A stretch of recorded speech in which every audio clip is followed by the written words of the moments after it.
TCP IP client socket. Socket दो type के होते हैं, सर्वर सॉकेट, क्लाइंट सॉकेट, दोनों क्लास के ही नाम है। तो अभी जो हम देख रहे वो क्लाइंट सॉकेट के बारे में देख रहे, ठीक है। तो टीसीपी आईपी के जो सॉकेट्स होते हैं, तो कल हमने देखा, कल का रिकॉर्डिंग आप चेक कर लेना एक बार अच्छे से। तो ये जो टीसीपी जो प्रोटोकॉल होता है वो रिलायबल होता है, ट्रस्टेड होता है डेटा सेंड करने के बारे में। वो बाय डायरेक्शनल डेटा सेंड करता है, मतलब डेटा जा भी सकता है और डेटा आ भी सकता है। परसिस्टेंट यानी ये परमानेंट कनेक्शन इस्टेब्लिश करता है सोर्स और डेस्टिनेशन के बीच में, ठीक है। जब तक वो कम्युनिकेशन खत्म ना हो तब तक वो कनेक्शन वैसा ही बना रहेगा। ये पॉइंट टू पॉइंट होता है, यानी टीसीपी से जो पैकेट भेजे जाते हैं वो जो ट्रैवल होता है वो एग्जैक्टली बिटवीन टू मशीन्स ही होता।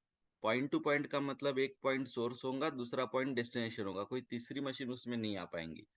ये स्ट्रीम बेस है, यानी डेटा कंटिन्यूअस फ्लो में भेजा जाता है।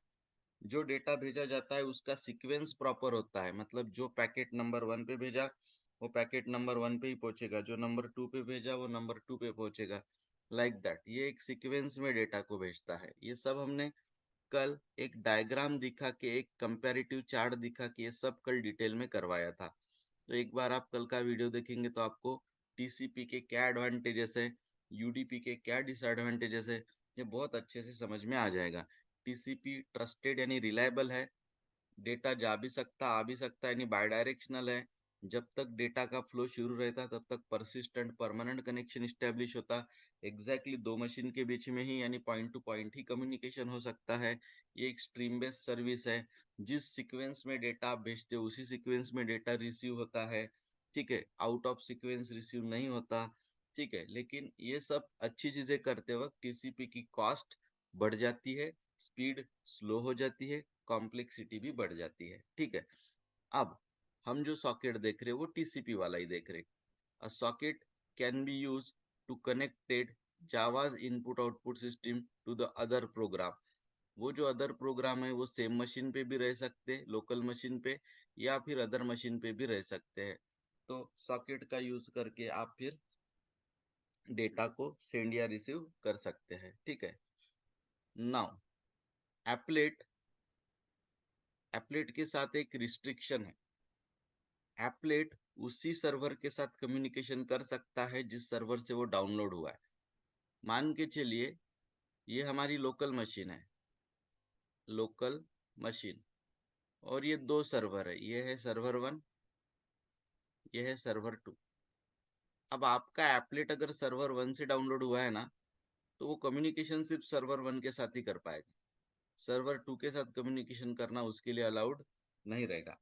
ये रिस्ट्रिक्शन एप्लेट को इसलिए दी जाती है ताकि कोई वायरस या कोई सिक्योरिटी थ्रेट स्प्रेड ना हो। तो एप्लेट के बारे में एक ध्यान में रखना, एप्लेट सॉकेट कनेक्शन उसी सर्वर के साथ वापस से बना सकता है जहां से वो डाउनलोड हुआ है, किसी और सर्वर के साथ नहीं। ये रिस्ट्रिक्शन जो एप्लेट के ऊपर है, that you need to remember. There are two kind of TCP socket. Server के लिए ये होता है सर्वर सॉकेट, ये लिसनिंग का काम करता है, ये सर्वर सॉकेट है, its work is to listen. और क्लाइंट के लिए जो होता है वो ये होता है सॉकेट, इसका काम होता है स्पीक करना। तो सर्वर का काम होता है लिसन करना, क्लाइंट का काम होता है स्पीक करना। अभी जो हम देख रहे हैं, जैसे आपको हेडिंग पता है, अभी हम क्लाइंट सॉकेट पे फोकस है, तो अभी हमारा फोकस है सॉकेट पे है। सर्वर सॉकेट थोड़ी देर बाद आएगा। तो सॉकेट को दो कंस्ट्रक्टर है। पहला कंस्ट्रक्टर अगर आप यूज करते हो सॉकेट का, if you are using the first constructor for socket, तो आपको दो पैरामीटर देने पड़ते हैं, होस्ट नेम और पोर्ट नंबर। अब आप जो होस्ट नेम और पोर्ट नंबर जो दे रहे, वो दोनों आप दे रहे हो जिसके साथ आपको कनेक्शन स्टेब्लिश करना है, बराबर है। जिसके साथ कनेक्शन स्टेब्लिश करना है उसका होस्ट नेम, और जिसके साथ कनेक्शन स्टेब्लिश करना है उसका पोर्ट नंबर। यानी दोनों चीजें जो आप दे रहे हो ना वो डेस्टिनेशन मशीन की है। जो दोनों चीजें आप स्पेसिफाई कर रहे हो दोनों डेस्टिनेशन मशीन के हैं, ठीक है। तो ध्यान रखना, ये कंस्ट्रक्टर है, ये डेस्टिनेशन का होस्ट नेम, ये डेस्टिनेशन का पोर्ट नंबर। तो इसके साथ जाके कनेक्शन स्टेब्लिश हो जाएगा। सॉकेट मेथड की एक बहुत अच्छी बात यह है कि कनेक्शन स्टेब्लिश करने के लिए कोई मेथड कॉल नहीं करनी पड़ती, वो कंस्ट्रक्टर से ही आपका काम हो जाता है। ठीक है, ये कंस्ट्रक्टर लिखा तो कम्युनिकेशन स्टेब्लिश हो जाएगा, कोई मेथड कॉल करने की जरूरत आपको नहीं है। दूसरा कंस्ट्रक्टर में होस्ट नेम की जगह आईनेट एड्रेस दिया गया है, बाकी ये पोर्ट नंबर तो सेम है। ये जो भी चीजें आप स्पेसिफाई कर रहे हो वो डेस्टिनेशन की स्पेसिफाई कर रहे हो आप। तो देयर आर टू कंस्ट्रक्टर, एक में होस्ट नेम और पोर्ट नंबर देना पड़ता है डेस्टिनेशन का, दूसरे में आईनेट एड्रेस और पोर्ट नंबर देना पड़ता है डेस्टिनेशन का। एक्सेप्शन कौन से थ्रो होते हैं देख लो। पहला कंस्ट्रक्टर अननोन होस्ट एक्सेप्शन और आईओ एक्सेप्शन थ्रो करता है, दूसरा आईओ एक्सेप्शन थ्रो करता है सिर्फ। ठीक है, ये दो कंस्ट्रक्टर हो गए। अब कुछ जैसे मैंने बोला, जैसे ही आप ये कंस्ट्रक्टर का यूज करके ऑब्जेक्ट बनाते हो, ऑटोमेटिक कनेक्शन स्टेब्लिश हो जाता है। कोई मेथड कॉल करने की जरूरत नहीं है, गेट कनेक्शन, ओपन कनेक्शन, ऐसे कुछ भी नहीं। Now there are three popular method, actually in fact five popular method. देखते हैं। पहली है गेट आईनेट एड्रेस। इस मेथड से आपके सॉकेट के साथ जो मशीन अटैच होगी, जिस मशीन पे ये सॉकेट बना होगा, एसोसिएटेड होगा, उसका आपको आईनेट एड्रेस मिलेगा। That machine's inet address you will get. And point to remember, inet address दो चीजों का कॉम्बिनेशन होता है, host name plus IP address. Host name और आईपी एड्रेस का कॉम्बिनेशन होता है आपका आईनेट एड्रेस। तो गेट आईनेट एड्रेस आपके सॉकेट ऑब्जेक्ट के साथ जो मशीन एसोसिएटेड है, उस मशीन का आईनेट एड्रेस ये मेथड आपको देगी। और वो एड्रेस दो चीजों का कॉम्बिनेशन होता है, host name and IP address. Get port आपको रिमोट मशीन का पोर्ट पता चलेगा, रिमोट मशीन यानी डेस्टिनेशन मशीन का पोर्ट नंबर पता चलेगा। और गेट लोकल पोर्ट किया तो अपने मशीन का पता चलेगा। ठीक है, नेक्स्ट है गेट इनपुट स्ट्रीम। डेटा अगर लाना है तो गेट इनपुट स्ट्रीम, और डेटा अगर सेंड करना है तो गेट आउटपुट स्ट्रीम। ये मेथड्स का यूज होता है। और एक मेथड है गेट चैनल। ठीक है, लेकिन वो कोई यहाँ पे काम की नहीं है। और ये सब जो हम देख रहे, ये क्लासेस वगैरह, ये IO package, sorry net package, ये वाले, ये एन गलती से आ गया, ये आईओ चाहिए था। ये जो इनपुट स्ट्रीम आउटपुट स्ट्रीम है, ये सब आईओ पैकेज से है। ठीक है, ध्यान देना। चलो शॉर्ट में रिवाइज करते हैं जो आज का टॉपिक पहला खत्म हुआ।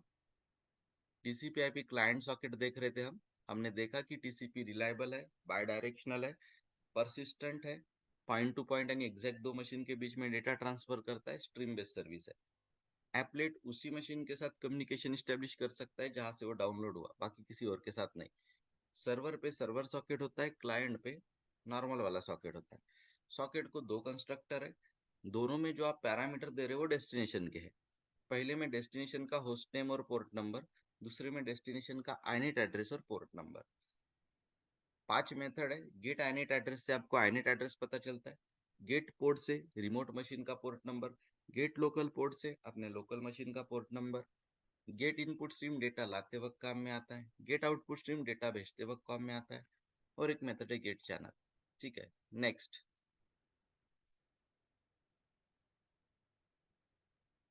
Who is. ये हु इज प्रोटोकॉल क्या है मैं समझाता हूँ। हु इज एक प्रोटोकॉल है जो 43 नंबर के पोर्ट से ऑपरेट करता है। हुइज इज अ प्रोटोकॉल, और उसके लिए जो पोर्ट एसोसिएटेड है वो 43। हुइज प्रोटोकॉल का यूज करके आप किसी भी मशीन के बारे में इंफॉर्मेशन पता कर सकते।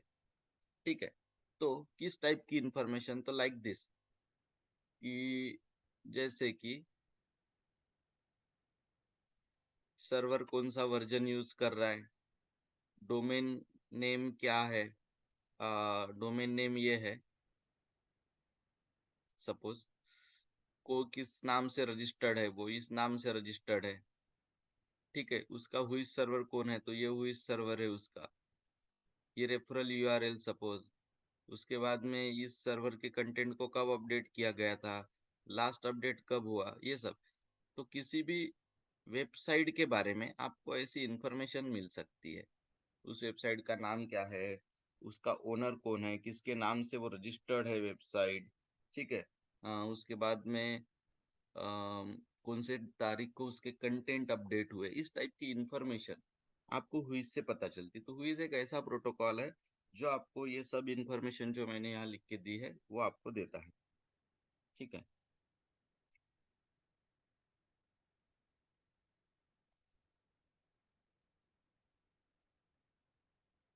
तो इसका एक प्रोग्राम लेता हूं मैं।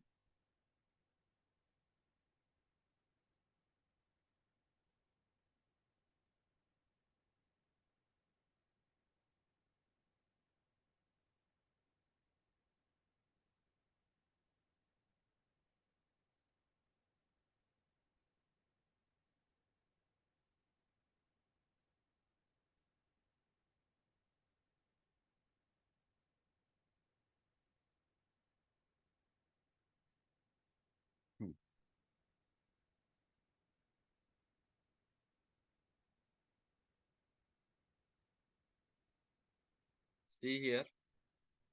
तो मैंने दो पैकेज इंपोर्ट किए हैं। नेटवर्किंग रिलेटेड क्लासेस के लिए नेट नाम का पैकेज है, और इनपुट आउटपुट जैसे इनपुट स्ट्रीम आउटपुट स्ट्रीम के लिए आईओ पैकेज है। ठीक है। क्लास का नाम है हुइज। मेन फंक्शन लिया है एज यूजुअल। ठीक है। और ये एक्सेप्शन थ्रो की है नॉर्मल, यानी इसमें सभी एक्सेप्शन कवर हो जाती। ठीक है। इंटीजर इसलिए लिया है सी का डेटा टाइप, क्योंकि रीड फंक्शन जो कैरेक्टर रीड करता है ना, वो इंटीजर फॉर्म में रीड करता है। रीड फंक्शन जो कैरेक्टर रीड करता है वो इंटीजर फॉर्म में रीड करता है। दैट्स वाई इसका जो रिटर्न टाइप है वो इंटीजर है। तो ये मैच करने के लिए ये सी का डेटा टाइप इंटीजर लिया है, ताकि ये जो इंटीजर कैरेक्टर रिटर्न करे वो सी को असाइन हो पाए। ठीक है। अभी अभी हमने सॉकेट क्लास देखा, उसका अभी हम यहाँ यूज कर रहे हैं।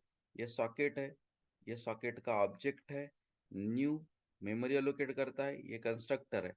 हमने दो कंस्ट्रक्टर देखे थे, उसमें से ये कंस्ट्रक्टर नंबर 1 यूज हुआ है, जहां हमने डेस्टिनेशन का होस्ट नेम और पोर्ट नंबर दिया है। तो आप बोलोगे सर हमारी डेस्टिनेशन ये क्यों है? द रीजन इज ये हुई सर्वर है। ये हुई सर्वर है इंटरनिक डॉट नेट। और यही हुई सर्वर हमें क्या करेगा, जो इंफॉर्मेशन हमें चाहिए, कौन से वेबसाइट की इंफॉर्मेशन हमें चाहिए थी, osborne.com, वो पूरी इंफॉर्मेशन हमें इसी सर्वर से मिलेगी। ठीक है।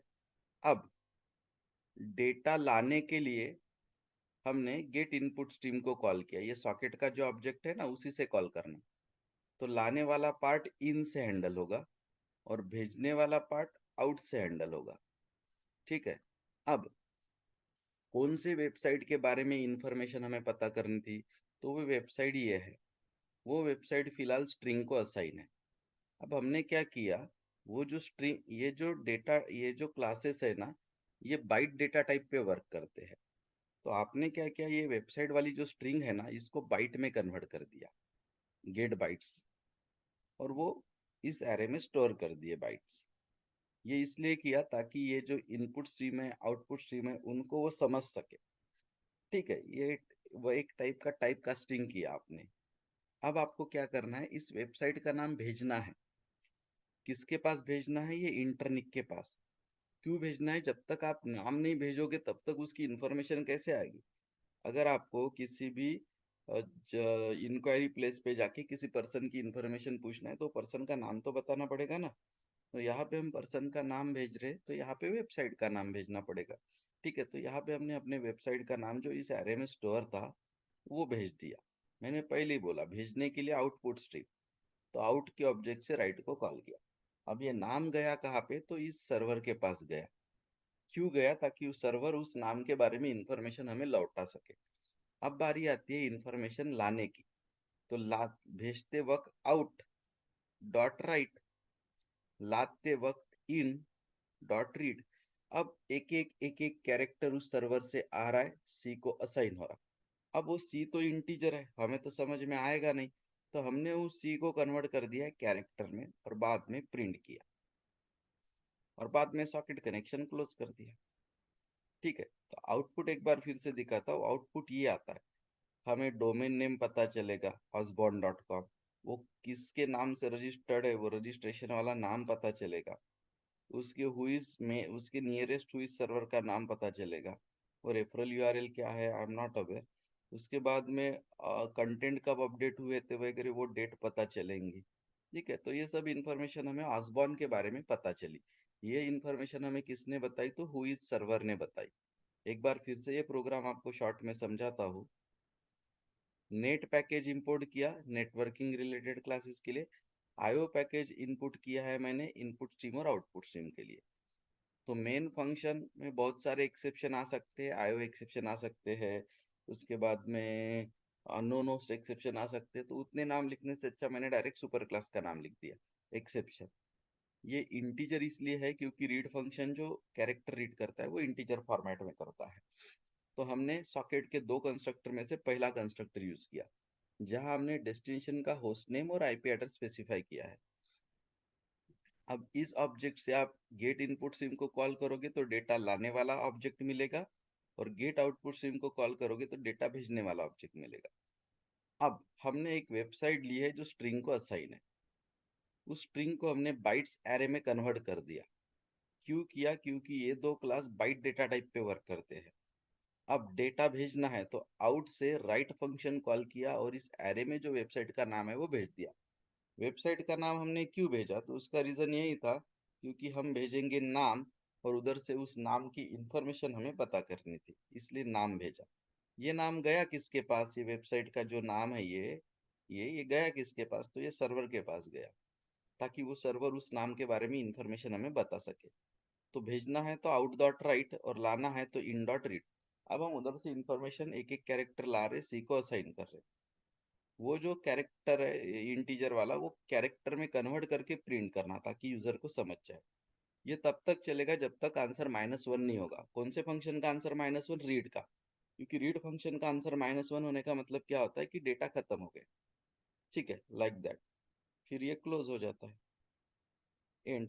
It is like this. ठीक है, तो दिस इज, ये भेजने वाला कोडिंग था, ये उधर से डेटा लाके प्रिंट करने वाला कोडिंग था। स्ट्रीम में का डेटा खत्म हो गया तो -9 होता है और ये बंद हो जाएगा। ठीक है, सो ये आज का टॉपिक नंबर 2 था, हु इज सर्वर। ठीक है, तो ये हु इज के बारे में थ्योरी तो कुछ भी नहीं है, ये हमने प्रोग्राम देखा, आउटपुट देखा उसका। तो who is basically use to know the information about particular server. ठीक है, now we are going to see about URL. ठीक है, 1 minute. So next topic is URL.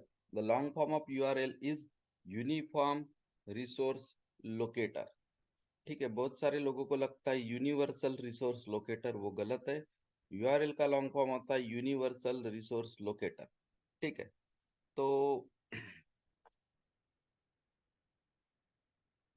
अब www का लॉन्ग फॉर्म है वर्ल्ड वाइड वेब। ये concept invent करने वाला पर्सन है टीम बर्नर्स ली। बराबर है। वर्ल्ड वाइड वेब क्या है? तो ये कलेक्शन ऑफ वेब पेजेस है। ठीक है, वेब पेजेस कहाँ स्टोर रहते? तो वेब सर्वर पे स्टोर रहते हैं। यूआरएल का लॉन्ग फॉर्म है यूनिफॉर्म रिसोर्स लोकेटर। और कोई भी रिसोर्स हमें अगर यूनिकली एक्सेस करना है इंटरनेट पे तो उसका यूआरएल पता होना जरूरी है। ठीक है, तो अब ये यूआरएल के बारे में हम, यूआरएल का फॉर्मेट कैसा रहता है देखते हैं। ये है यूआरएल का फॉर्मेट। इसमें सबसे पहला पार्ट होता है प्रोटोकॉल, फर्स्ट पार्ट। ये सेकंड पार्ट जो होता है, okay, it is called host name. वहां आईपी एड्रेस भी रह सकता है। ये हो गया सेकंड पार्ट। ये थर्ड पार्ट जो होता है कोलन के बाद में, okay, it is called port number. Third component is port number. Okay, third component is port number. और ये जो होता है आखिरी, ये होता है file. Fourth part is file path. तो यूआरएल चार मेन हिस्सों में डिवाइड होता है: protocol, host name, port number और फाइल पाथ। ऐसे चार हिस्सों में आपका यूआरएल होता है डिवाइड। ठीक है, पांचवा हिस्सा भी रह सकता है। अगर क्वेश्चन मार्क के बाद कुछ आता है तो उस हिस्से को क्या बोला जाता है?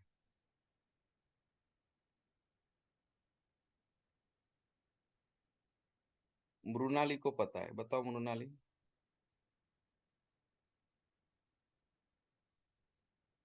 यूआरएल में क्वेश्चन मार्क के बाद कुछ आता है तो उसको क्या बोला जाता है?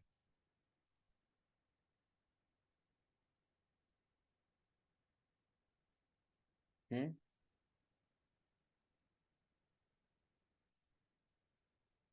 उसको बोला जाता है query string. That is called query string. Yes, Gauri का आंसर राइट है। ओके, क्वेरी स्ट्रिंग बोला जाता है उसे, तो यूआरएल में वो भी रहता है, मैं आपको बताऊंगा, डोंट वरी। तो ये है यूआरएल का फॉर्मेट। अब हम देखते हैं यूआरएल के कंस्ट्रक्टर। ये पहला कंस्ट्रक्टर है। इसमें आप क्या कर सकते हैं ऐसा। हाँ, और एक बात याद रखना, अगर आपने पोर्ट नंबर स्पेसिफाई नहीं किया तो वो बाय डिफॉल्ट -1 रहेगा। जैसे आपने यहाँ 80 स्पेसिफाई किया है तो 80, लेकिन आप 80 स्पेसिफाई नहीं करते तो इट विल बी -1। ठीक है। अब ये जो पहला कंस्ट्रक्टर है ना, इसमें क्या करना पड़ता है, पूरा यूआरएल एक साथ दे देना पड़ता है, लाइक दिस। ये हो गया पहला कंस्ट्रक्टर। दूसरे कंस्ट्रक्टर में आप क्या करेंगे, पहले डबल कोट में सिर्फ प्रोटोकॉल लिखेंगे, डबल कोट में HTTP double quote complete comma. फिर डबल कोट में आप सिर्फ होस्ट नेम लिखेंगे। जैसे डबल कोट में आपको, डबल कोट इसलिए क्योंकि स्ट्रिंग है, डबल कोट में आपको लिखना पड़ेगा www.osborne.com कॉमा। फिर तीसरा डबल कोट में मत लिखना, अब इंटीजर है, पोर्ट नंबर देना पड़ेगा आपको 80 कॉमा। चौथा फाइल, फिर से स्ट्रिंग है तो डबल कोट में देना पड़ेगा आपको, डबल कोट में index.html। तो डिफरेंस क्या है पहले और दूसरे में? पहले में पूरा पूरा URL as a single string दे रहे हैं आप यहाँ पे, और दूसरे में क्या कर रहे हैं आप, उस यूआरएल को 4 हिस्से में डिवाइड कर रहे। Protocol, host name, port number, path, चारों को कॉमा से सेपरेट किया गया है। ठीक है। जो स्ट्रिंग है वो पोर्शन डबल कोट में देना, जहाँ स्ट्रिंग नहीं है वो पोर्शन आप विदाउट डबल कोट देना। ठीक है। उसके बाद में है नंबर 3 वाला कंस्ट्रक्टर। इसमें प्रोटोकॉल नेम है, होस्ट नेम है, पाथ है, पोर्ट मिसिंग है। पोर्ट ना देने का मतलब होता है पोर्ट इज -1। ठीक है। और चौथा कंस्ट्रक्टर कुछ भी काम का नहीं। इसमें क्या करना पड़ता है, ये पूरा यूआरएल स्पेसिफाई करना पड़ता है होल एंड सोल, और एक यूआरएल का ऑब्जेक्ट देना पड़ता है। जैसे ऑब्जेक्ट 2 दे दो तो ये यूआरएल इस ऑब्जेक्ट 2 को भी असाइन हो जाएगा, ऐसा होता है। तो देयर आर टोटल 4 कंस्ट्रक्टर। पहला कंस्ट्रक्टर यूज किया तो पूरे यूआरएल के 4 part as a single string दे दो, सिंगल मतलब आपको डबल कोट एक ही बार देना पड़ेगा। दूसरा यूज करते हो तो चारों कंपोनेंट कॉमा सेपरेटेड। तीसरा यूज करते हो तो तीनों कंपोनेंट कॉमा सेपरेटेड, उसमें से जो पोर्ट नंबर है वो मत दीजिए, तो उसको -1 कंसिडर कर लेंगे। और ये चौथा, ये जो यूआरएल स्पेसिफायर पहले कंस्ट्रक्टर में दिया गया था पूरा होल एंड वैसे ही देना, और यहाँ एक यूआरएल का ऑब्जेक्ट भी लिखना, ये इसको भी असाइन हो जाएगा साथ ही साथ। It is like that. तो 4 कंस्ट्रक्टर है। तो चलिए इन कंस्ट्रक्टर के ऊपर एक प्रोग्राम देखते हैं, बहुत ही सिंपल प्रोग्राम है। तो यूआरएल, सॉरी, हाँ, क्लास का नाम है यूआरएल डेमो। ये मेन फंक्शन है। और ये जो कंस्ट्रक्टर है, ये कंस्ट्रक्टर ये एक्सेप्शन थ्रो करते हैं, मालफॉर्म यूआरएल एक्सेप्शन। तो इसीलिए यहाँ लिखना पड़ा, थ्रोज मालफॉर्म यूआरएल एक्सेप्शन, ये लिखना पड़ा हमें यहाँ पे मेन में। ये यूआरएल का 4 में से पहला कंस्ट्रक्टर यूज हुआ है, जहां हमने पूरा यूआरएल एक साथ दे दिया। तो आप अगर, अब ये यूआरएल के ऑब्जेक्ट का नाम क्या है, एचपी। अगर आप एचपी से गेट प्रोटोकॉल को कॉल करो तो आपको सिर्फ प्रोटोकॉल पता चलेगा। अगर आप एचपी से गेट पोर्ट को कॉल करो तो सिर्फ पोर्ट नंबर पता चलेगा। पोर्ट नंबर -1 इसलिए आया है क्योंकि यहाँ पे आपने पोर्ट नंबर स्पेसिफाई नहीं किया। hp.getHost करोगे तो होस्ट नेम प्रिंट होगा। अगर ये होस्ट नेम में आपने www नहीं लिखा होता ना, तो www यहाँ पे भी नहीं आता था फिर, ये ध्यान रखना।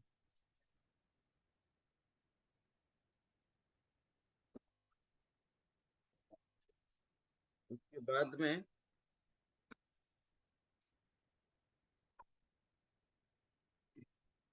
वेट, हाँ, hp.get फाइल, इससे हमें फाइल नेम पता चलेगा। जैसे यहाँ पे फाइल नेम है डाउनलोड्स, और hp.to एक्सटर्नल फॉर्म पूरा का पूरा यूआरएल प्रिंट हो जाता है।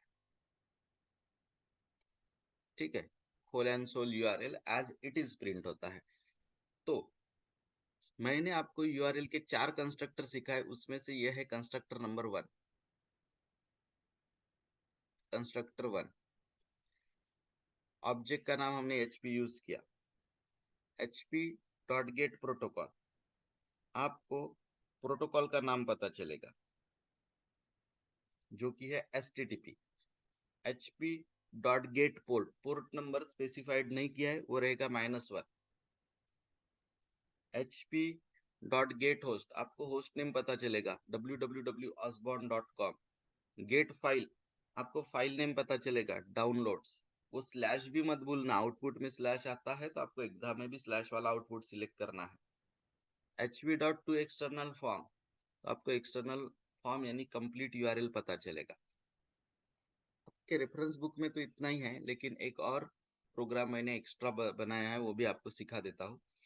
सो अब ये यूआरएल का जो ऑब्जेक्ट बनाया आपने hp, ये जो यूआरएल स्पेसिफाई आपने किया है, इसके साथ अगर आपको कनेक्ट कम्युनिकेशन स्टैब्लिश करना है तो आपको एक मेथड कॉल करनी पड़ती।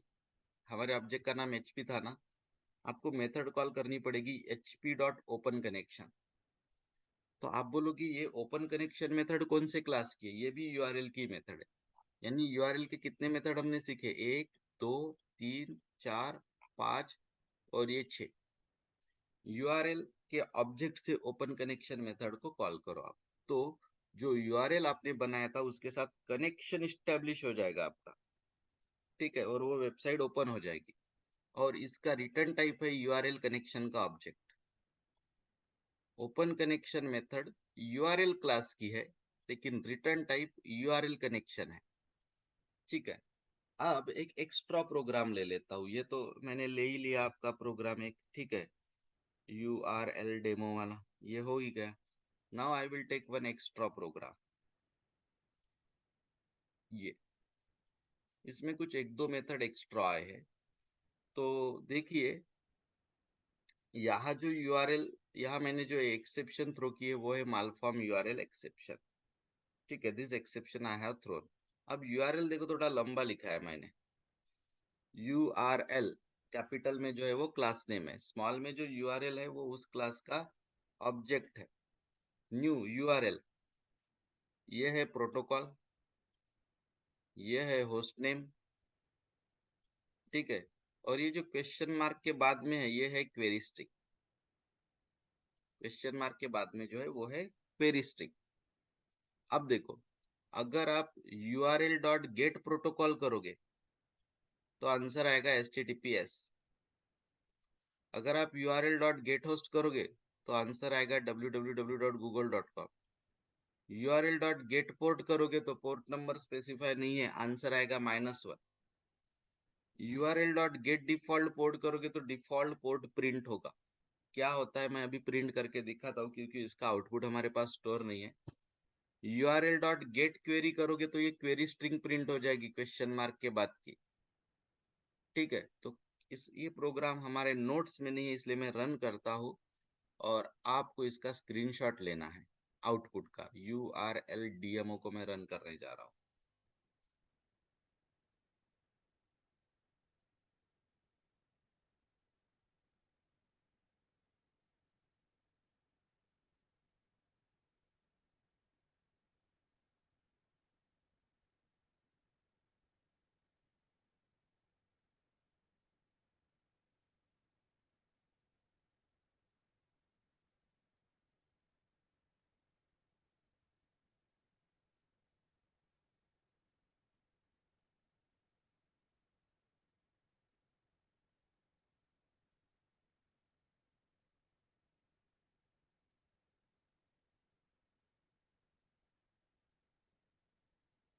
उस टॉमकैट इंस्टॉल रहा तो ये रन ही नहीं होता। ठीक है, तो यही सेम ही एरर देगा। देखो कंपाइल तो हो रहा है, वो टॉमकैट निकालना फिर से झंझट वाला काम है। ओके, तो ठीक है भाई, ऐसे ही बता देता हूँ। पहले वो अनइंस्टॉल करना पड़ेगा पूरा अभी फिर से। तो क्योंकि आपने भी देखा कंपाइल हो गया, वो क्लास नॉट फाउंड वाला प्रॉब्लम तभी आता है। ठीक है, तो जब आप गेट प्रोटोकॉल कॉल करोगे इस ऑब्जेक्ट से तो आपका आंसर ये,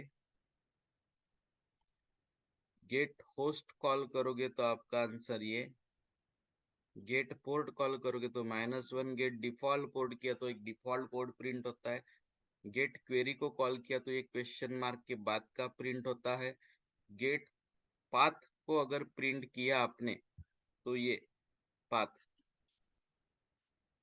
लेकिन ये पूरा ही पाथ आता है फिर, और गेट फाइल को प्रिंट किया तो ये सिर्फ फाइल नेम।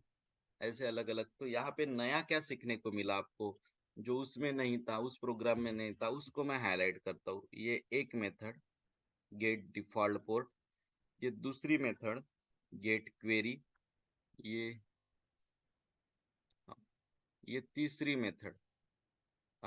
तो ये कुछ मेथड जो है यहाँ पे 3-4 मेथड से न्यू है, तो this is very important. Now एक एक्स्ट्रा प्रोग्राम है ताकि ये 2-3 एक्स्ट्रा मेथड कवर हो जाए।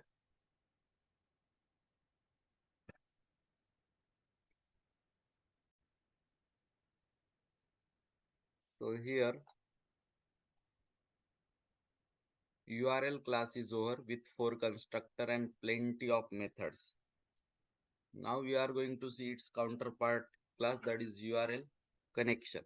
URL में सिर्फ URL बना, उस URL के साथ हमने कनेक्शन ओपन नहीं किया। अब हम कनेक्शन भी ओपन करेंगे, और कंसेप्ट है URL कनेक्शन नाम का क्लास। तो चलिए देखते हैं।